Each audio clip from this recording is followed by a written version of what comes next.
Manusia itu baru manusia ketika dia terbang dengan dua sayap. Kalau ibarat burung itu terbang dengan dua sayap. Sayap yang pertama adalah sayap ilmu, ya, dan sayap yang kedua adalah sayap penghambaan. Kalau manusia dalam hidupnya melakukan sesuatu tanpa ilmu atau tidak dalam rangka menghamba, ini penting ini. Ya, ini setiap saat kita harus seperti itu. Manusia. Jadi hakikat manusia itu adalah ilmu dan penghambaan. Jadi kalau ada manusia melakukan sesuatu, jadi ada manusia menghamba tanpa ilmu, bukan manusia.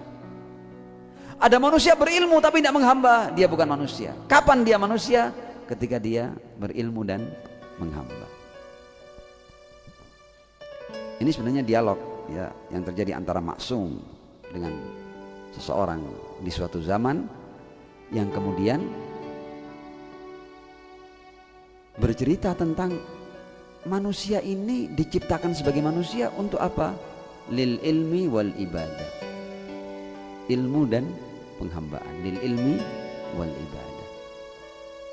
Kok ilmu? Iya, maka itu kan ayat pertama yang turun kepada Ar-Rasul, Iqra bismi rabbikal ladzi khalaq. Khalaqal insana min 'alaq. Iqra wa rabbukal alladzi 'allamal insana ma lam ilmu. Jadi pertama kali Rasul itu dikenal ilmu. Kudu ngilmu. Ya. Selanjutnya, wa ma khalaqtul jinna wal insa illa liya'budun. Jadi dari ilmu ini nanti kita akan paham kita harus ngapain.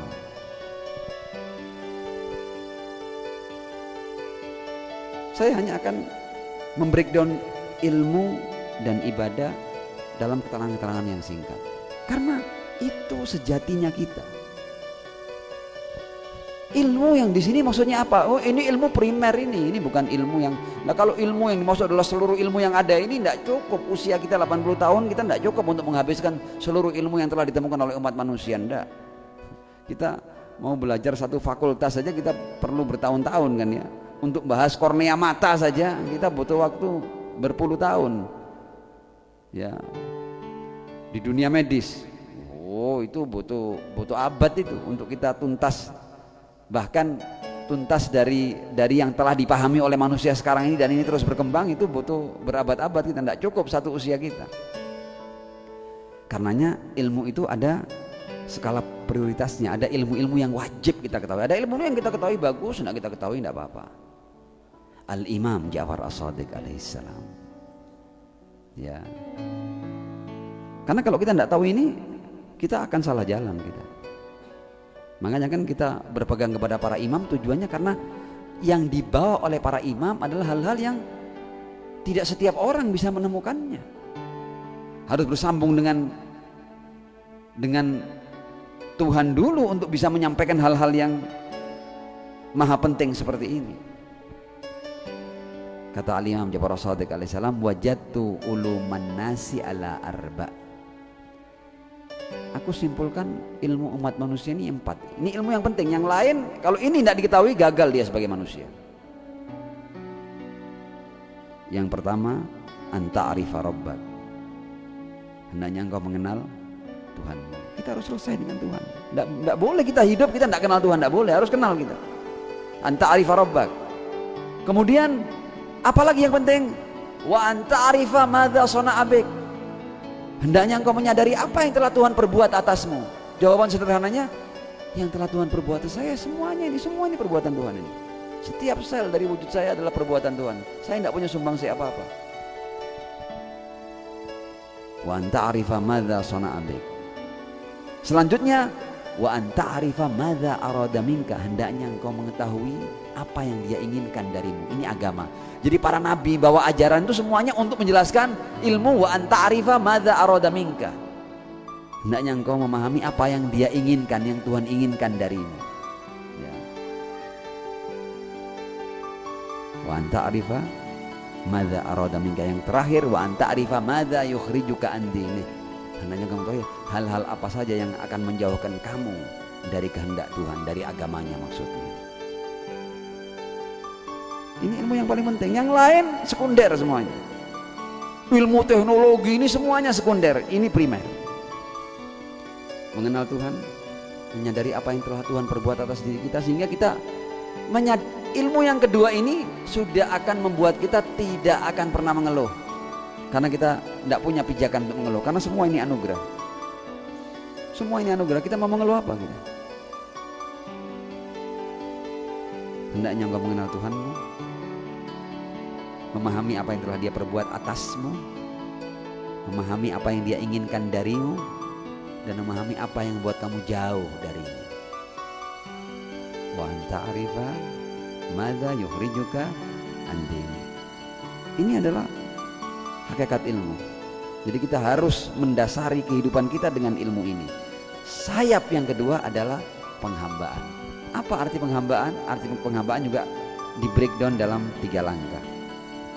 Kata Al-Imam Ja'far As-Shadiq alaihissalam, hakikat penghambaan itu adalah yang pertama, i'rif ilu. Kita tidak akan pernah sampai pada hakikat penghambaan kalau kita tidak paham ini.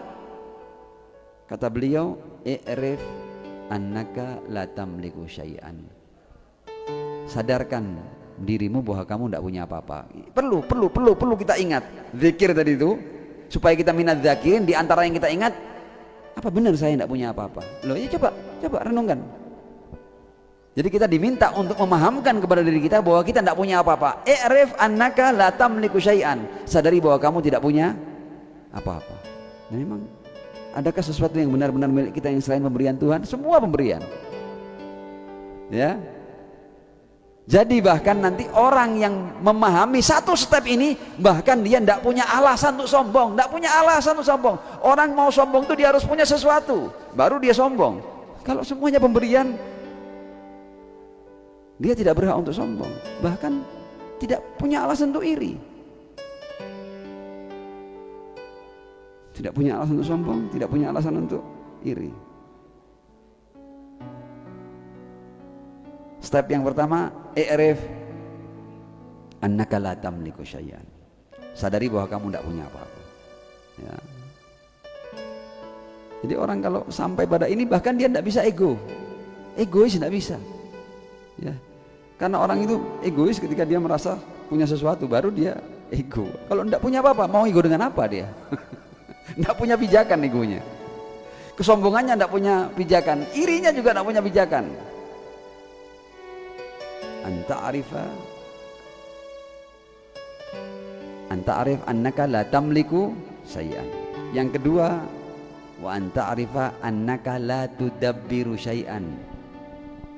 Sebagai konsekuensi logisnya, ya, ketika kamu tidak punya apa-apa, maka kamu juga tidak punya kuasa absolut untuk mengendalikan apapun. Karena kuasa absolut itu hanya bisa dilakukan oleh pemilik sejati. Ketika kita bukan pemilik sejati, maka kita bukan pengendali sejati. Nah, kalau gitu bagaimana? Ketika kita sudah menyadari bahwa saya